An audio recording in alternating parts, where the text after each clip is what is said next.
Hello.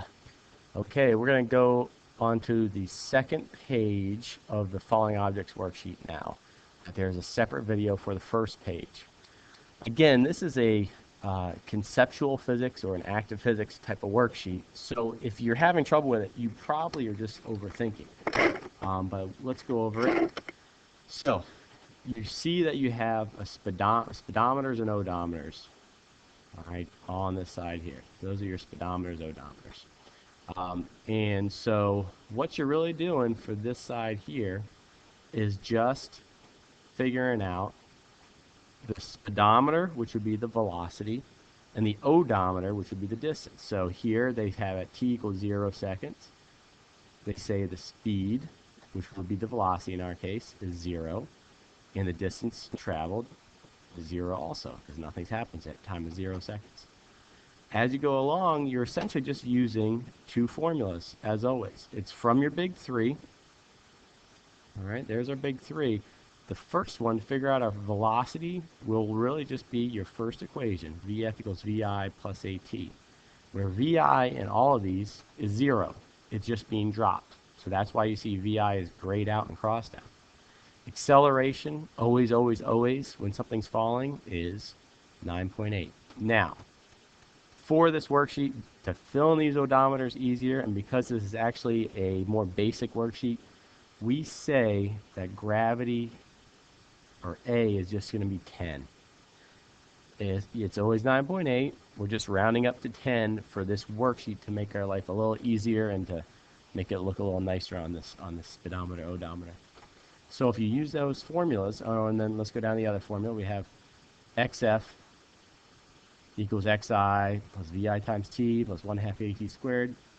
Again, the initial position is going to be 0, so it's gone. The initial velocity is just being dropped. Anything times 0, 0, so vi times t is gone. So all you're really doing is 1/2 at squared for the distance.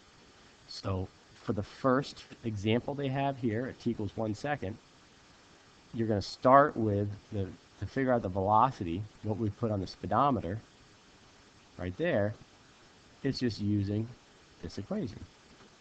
All right, so Vf is going to be just A times T. A is 10. A will always be 10 on this. And T in this case is 1. So 10 times 1 gave you 10. And that's why the needle is pointing to 10. Okay? Now the odometer shows you distance. Right? Just like in your car, the odometer shows you how far you've traveled. Well, the odometer is going to show you the distance. That's going to be using the final position formula.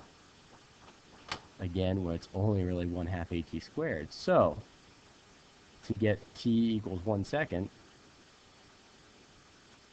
all you're plugging in is 1/2 times 10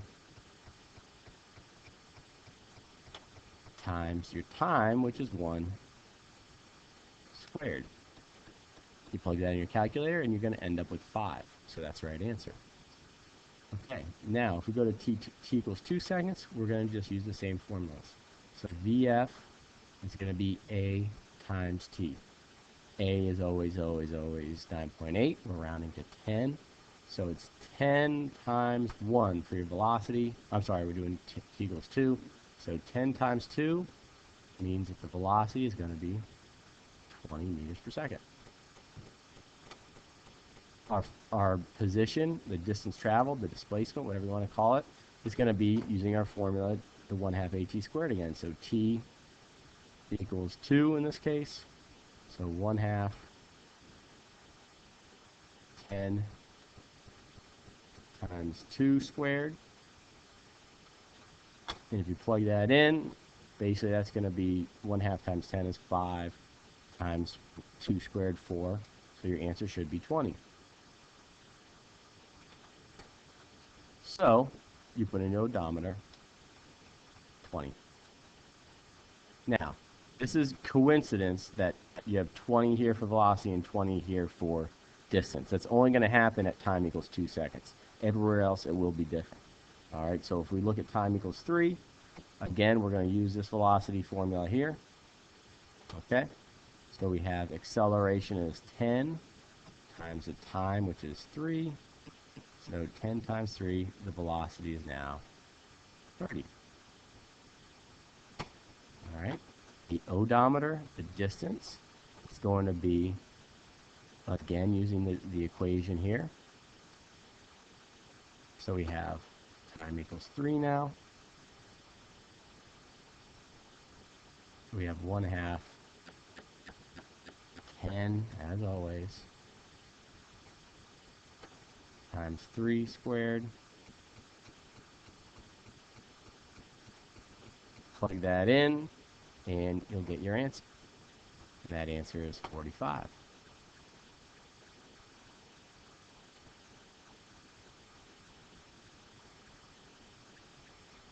Okay. So that's how you're going to work it. And so then you just plug in 45 in here. And there's your odometer. That's how you're going to go through all of these. The answers are posted. We'll skip the t equals 6. We'll do one last one. So time equals 6 seconds. Acceleration is always 10. We're going to use this equation again for velocity. So we have 10 times 6. So my speedometer is going to go, let's try to point better there. My speedometer is going to go to 60 meters per second. My odometer is going to use this equation once again. So if we say t equals 6, we'll have 1/2 10 times 6 squared. Plug that in, and we get 180. So we plug 180 in your odometer. Now, this question here is just extending what we just covered. Time equals 7 seconds. What's the velocity? What's the odometer? And again, it just then says, what's the acceleration? The acceleration is always, always, always gravity. All right, the rest of the questions just read out. The speedometer increased by the same amount blank each second. How much did the speedometer increase each second? This increase in speed per second is called what? What fancy word do we use? All right. We see it all over the place. All right. The distance fallen increases at the square of the what? Well, what's squared in our distance equation? Okay. All right. That should cover it. Good luck. Bye.